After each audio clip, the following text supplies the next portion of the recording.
بسم الله الرحمن الرحيم. لا أقسم بيوم القيامة ولا أقسم بالنفس اللوامة أيحسب الإنسان أن لن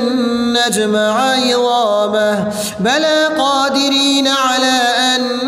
نسوي بنانه بل يريد الإنسان ليفجر أمامه يسأل أيان يوم القيامة فإذا برق البصر وخسف القمر وجمع الشمس والقمر يقول الإنسان يومئذ أين المفر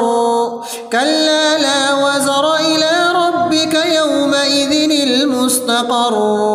ينبأ الإنسان يومئذ بما قدم وأخر بل الإنسان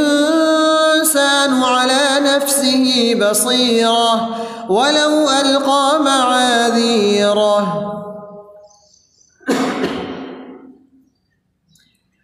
بل الإنسان على نفسه بصيرة ولو ألقى معاذيره لا تحرق به لسانك لتعجل به إن علينا جمعه وقرآنه فإذا قرأناه فاتبع قرآنه ثم إن علينا بيانه كلا بل تحبون العاجلة وتذرون الآخرة وجوه يومئذ ناظرة إلى ربها ناظرة ووجوه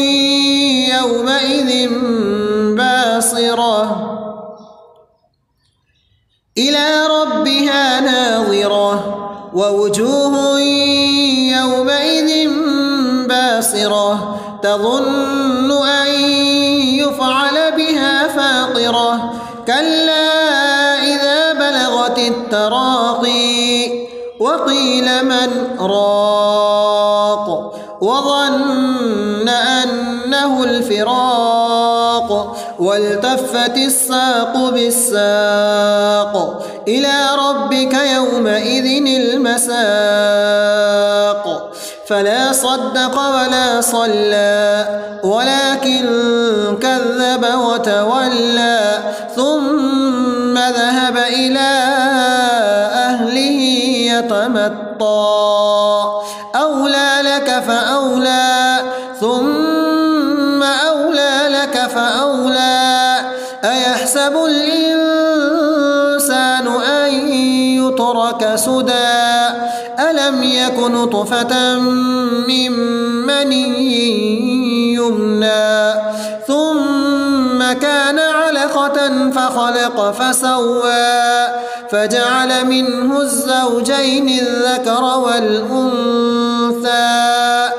أليس ذلك بقادر على أن